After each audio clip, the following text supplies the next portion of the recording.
Hi again, Mark here from Talkingbass.net. This week I've got a great little pentatonic fill for you that's great for developing both your technique and your fills in general.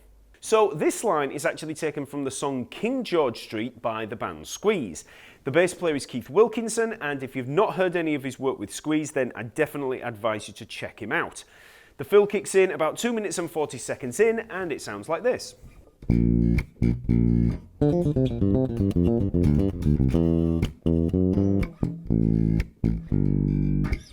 So first of all, let's take a look at the notes in that line, and then I'll break it down a little for you afterwards.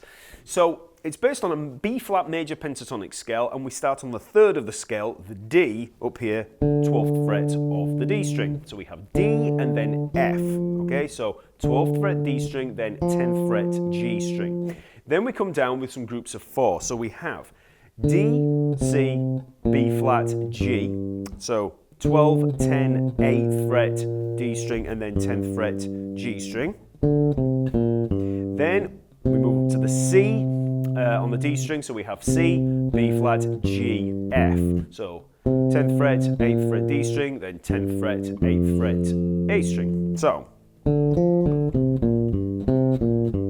then we move back up to the D string for the B flat, so that's at the 8th fret, and then we come down G, F, and then D. So we've got 8th fret D string, 10th fret, 8th fret A string, and then 10th fret on the E string. So all together.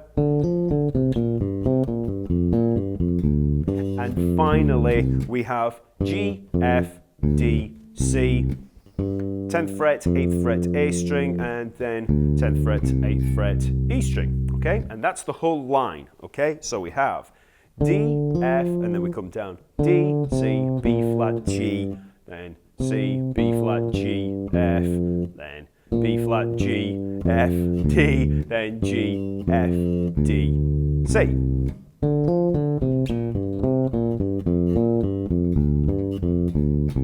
Okay, so very slowly.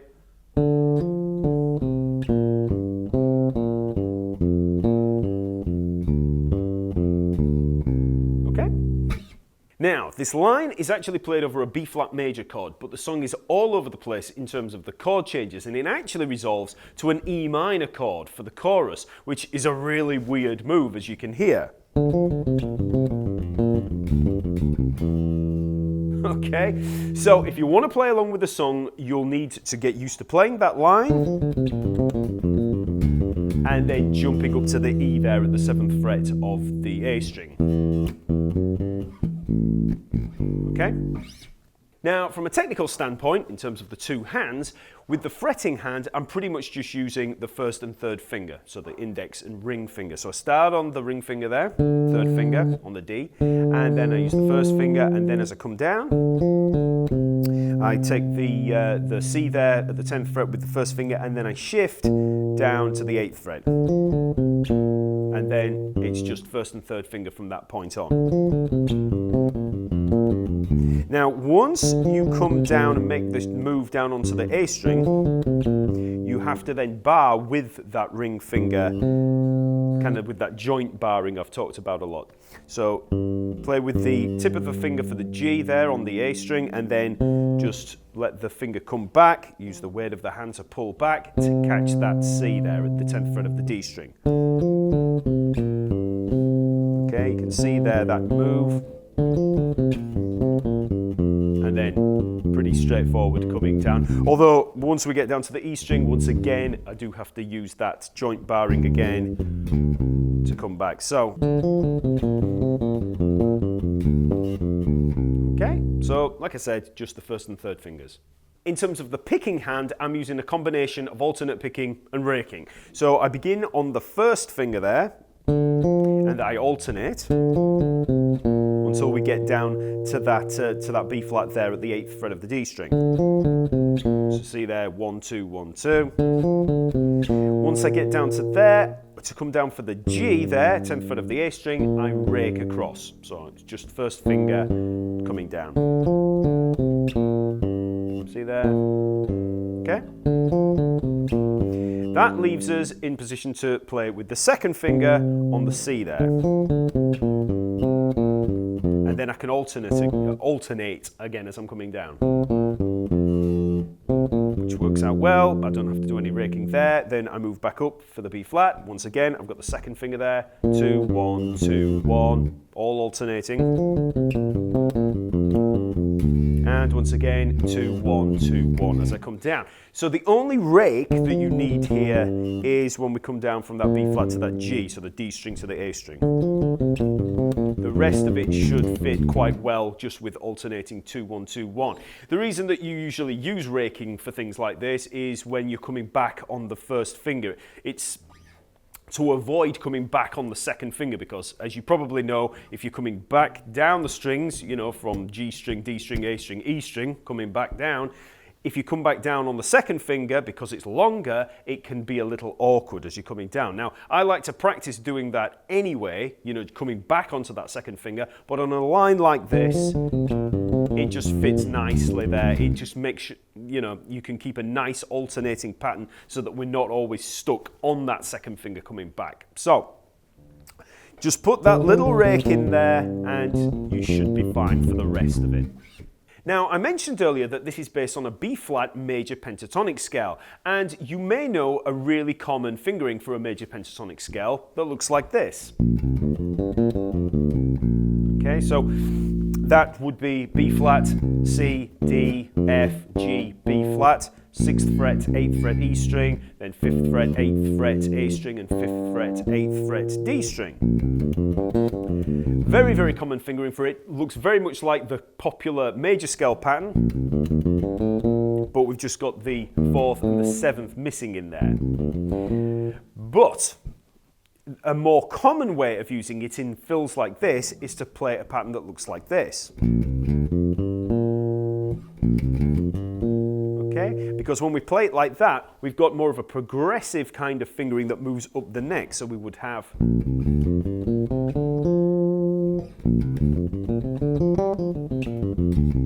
Okay, so you'll find this pattern used a lot in fills, and I've already got a lesson devoted to this on YouTube where I run through a whole bunch of major pentatonic fills and we use this pattern. Now, I'll just run through the pattern that we've got here. We can't get all the way up to this B flat up here without some position shifts, but let's look at a scale pattern that just moves up just the notes that we use in the fill. So we would have B flat, C, D on the E string, so that's 6th fret, 8th fret, 10th fret. So we make the position shift there with either finger. We can use the 3rd finger there, so we've made the shift. Then we come up with the F and the G there, so that's 8th fret, 10th fret on the A string. Then we've got the C, the B flat and the C there. 8th fret and 10th fret of the D string, and then we come up to the D, 12th fret, so again we're making that position shift there with the 3rd finger, so that's the 12th fret, and then we've got the F there at the 10th fret of the G string. So we've got these two little position shifts there with the 3rd finger. And if you want to, you can put that G in at the top there, 12th fret of the G string. Okay, so that's that B-flat major pentatonic scale that we're using. That's that particular more progressive fingering. So as a breakdown of the run, you can see that we start with two notes, the D and the F, just as a lead in, and then we just have groups of 4 coming down through that major pentatonic pattern that we've just played. So if we ignore the D and the F to begin with, and then just come down from this D in groups of 4, so 1, 2, 3, 4, and then 1, 2, 3, 4, 1, 2, 3, 4, 1, 2, 3, 4. That's the fill, okay? Okay, got the 2 notes.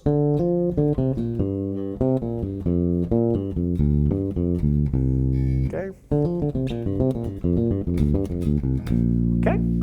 So just as I mentioned with the classical rundown a couple of weeks ago, You can see here with this run that knowing your scales and practicing different groupings in lots of different keys can be really good preparation for learning actual tunes. If you were to just approach this run from an individual note or fret perspective, it'd be pretty frustrating. But when you know it's just a familiar pattern, like a major pentatonic scale in groups of 4 that you might have practiced, learning it is really easy. You know, you'll get it under your fingers really fast. But like I say, if you're trying to do it one note at a time and thinking, okay, well, it's a D, and then an F, and then a D, and then a C, or even if you're just looking at little patterns with the frets, it'll still take time. If you know that particular scale pattern and you've already practiced playing all the different groupings like 3s and 4s or even 5s and 6s, you could just get it under your fingers really, really quickly. In terms of using this run in your own music, remember that it works over a B-flat major chord. So try transposing it to different major chords as practice. Just remember that you're starting on the 3rd of the scale, okay? So a major 3rd above the root. So in terms of our original fill, it's in B-flat. Remember we have a B-flat here at the 8th fret of the D string. That's our point of reference, and we're looking at that 3rd above. So if you know a major 3rd interval, dead easy, okay? So it's just 4 frets above. Or you could maybe think, you know, whole step, you know, you can kind of see a whole step and whole step pattern there. So once you've nailed that, you can start the fill, okay? Or if you know the your intervals by letter name, so for instance, C to E being a major 3rd, or D to F sharp, or whatever it is, then again, you can find it really easily. So you want to practice in different keys. So let's say we were to try that run on a G major chord. So first of all, we want to find that G. So let's look for a G on the D string. So there's a G, 5th fret. So we look up a major 3rd. There's that major 3rd interval. We're starting on the B natural. So once again, if we know the pattern already that we've just learned, okay, so there's the run. Okay, or any other key. So let's pick a completely different one. Let's try E flat. So look for an E flat on the D string. So we've got one there. So I'll play it up the octave just to make it a little bit easier. So we've got the E flat there at the what's that? The 13th fret of the D string. So we work up a major 3rd. So here I am at the G there, up at the 17th fret of the D string, and just play the pattern. Or if I wanted to play that down the octave, I could start on the G down here. Okay. As I've mentioned in loads of different lessons before, if you want to try practicing things in every key, then the cycle of fourths is your friend. So you could begin with C and then try it on F major, and then B flat major, E flat major, A flat major, etc. I've got plenty of lessons devoted to the cycle of fourths, so I'll link to some of those in the info below. So we might start on a C, so there's the C, or C there, start on, and we're going to be starting the fill on an E, so we would have, then we'd move to an F, so we look for an F, we look for that major 3rd, there we are at the A, and once again, then we go for the B flat, which is the one that we originally started with, so we start on the D. Okay, and you just run through the cycle of fourths like that. Once you've tried practicing the run in all the different keys, try breaking it up into smaller fragments. So instead of playing the whole thing, I could just start with the first grouping of 6. So I could start with, okay, and then finish on the B flat, let's say. So I've got a little fragment there, or I could add the next group of 4. Add another one.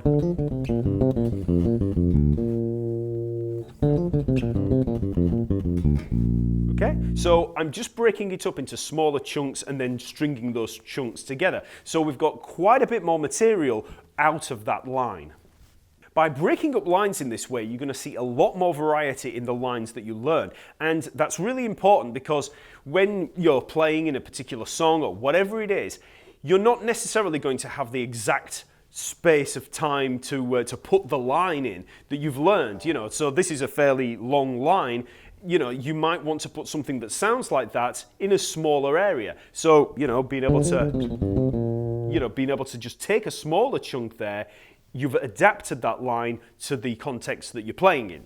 So, hopefully that's given you some food for thought when it comes to learning bass runs. Remember, the lesson workbook is available to download over at talkingbass.net. Just follow the link in the info below. And while you're there, check out the lesson map for loads more free bass lessons. Okay? I'll see you next week.